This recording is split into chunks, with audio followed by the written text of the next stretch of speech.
my favorite things about going to a 76ers game? It's the song. You know, the one, the 1, 2, 3, 76ers, that one. But with LeBron James and Jaylen Brown joining Tyrese Maxey, VJ Edgecombe, and Joel Embiid, there's going to be so much more than just a big three out in Philadelphia, because you see this behind me, right? The Sixers, their projected starting five average a staggering 120 points per game last season, actually more. Only the Nuggets and the Heat scored more points as a team in a game last season, so that's wild.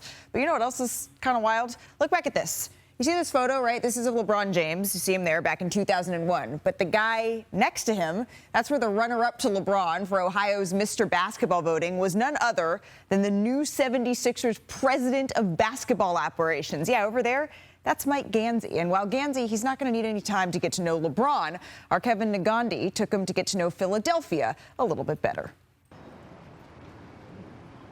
Mike! What's up, man? Welcome to Philadelphia. Thank you.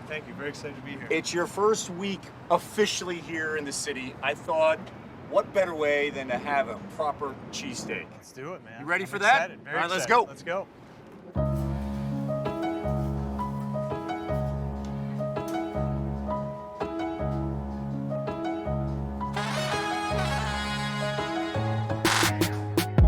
How did the Jaylen Brown trade go down? What were the Celtics initially asking for? Well, you know, obviously Jaylen's a huge piece to them, so, you know, they were asking for a lot, and, you know, I think we did give up a lot in this deal. You know, Paul's still a really good player. We gave him some valuable picks, but, you know, Jaylen Brown was, you know, Finals MVP, second-team All-NBA, you know, one of the best players in the NBA, so, you know, they were rightfully to ask for a lot. So the wheels are in motion. You get Jaylen Brown. What kind of role did that move have in landing LeBron James? Yeah. Without getting Jaylen, I don't think we get LeBron. You know, obviously Jaylen's one of the best players in the league, and to get him onto the roster with Tyrese, with VJ, with Joel, and then some of the free agents we got, obviously, before all this, it changed the game for us. Take us through the entire LeBron process. You're on the phone with him. He's on the phone with Bob. He's on the phone with ownership. Yeah, I mean, you know, obviously after the Jaylen trade, you know, LeBron was still out there, and we just said, hey, let's try to put a full court press. You know, like everyone reach out, you know, sell him on Philly. I think if he comes, you know, he could be the missing piece, and we could be really good. What was it like for you waiting?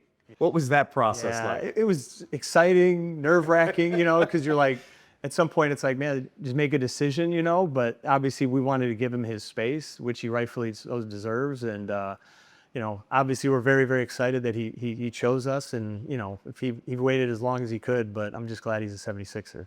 What was it like when you got the phone call? I get a text from Rich, you know, with our group chain, with our ownership, Tyrese and Bob, and he said, Sixers it is, congrats. And I was like, whoa, you know, and it was a surreal moment. So a moment I'll definitely remember forever. LeBron's role here in Philadelphia, what will that be on this team?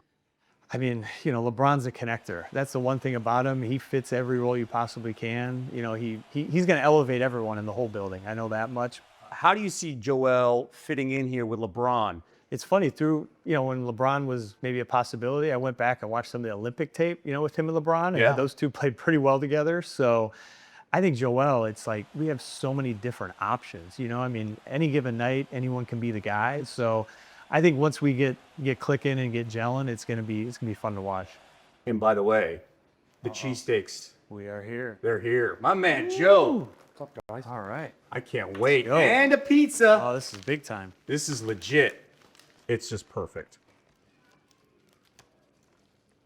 What do you think? This is excellent. It's fantastic, but it's not as good as your off season so far. Thank you very Let's go much. Sixers.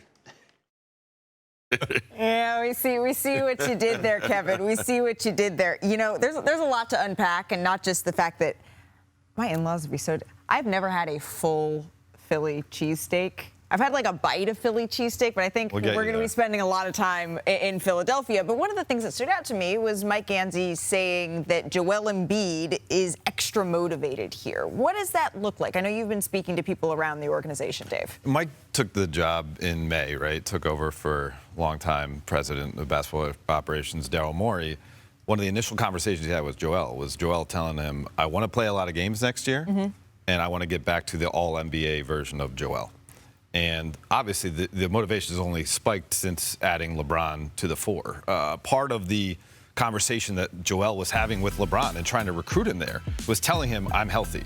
And you can see from the images, clearly he's shed weight. Like, he's been in the gym a lot, and this is a huge season for him. Really, this is in my opinion, the biggest opportunity he's had since the Sixers added Jimmy Butler in 2019, where they were one bounce away from the conference finals. Right. Of that Kawhi Leonard shot we all remember. Now he gets Jaylen Brown and he gets LeBron James, and guess what? The sand in the hourglass is getting less and less for his career. Right, because he's always been a player that his body has always said, you know what, that there is a shelf life here. That's just a reality for the 2023 MVP. And I think, David, that we have talked about this as hinging on Joel Embiid and his health. Do you see the 76ers season, that being what the crux of it is? Yeah, that's why I think Joel Embiid is looking at the most pressure of any other player in the league right now. The most pressure. The most pressure, because this 76ers, all the things that people worried about, there's too many people, too many guys trying to score, there's enough basketballs. I'm not worried about that at all. This season is all about Joel Embiid's health. If the 76ers bow out in the first or second round, for me, I think it'll be because Joel Embiid was not healthy enough come playoff time. Like, this team has to figure out the balance of not playing them too much in the regular season, but having the chemistry so that come playoff time, they can have him playing as healthy as he can in May and June. And if they're not, I think the only thing that is holding them back from winning from being in that conversation of possibly winning a championship is Joel Embiid and that health. Well, one, I'm a Jim Steaks guy. So I like love Jim Jim's. Steaks. Yeah. But I did think what they did getting Adam Bona and Huck Porty, I think I'm saying his name. I think you got it. Yeah. Yep.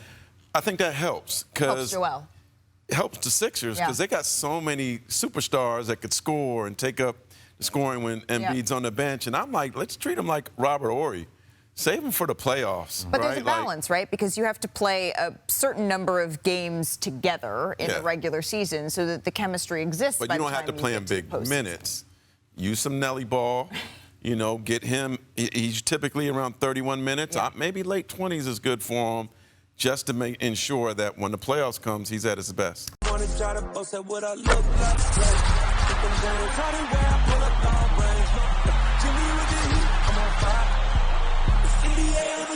NBA,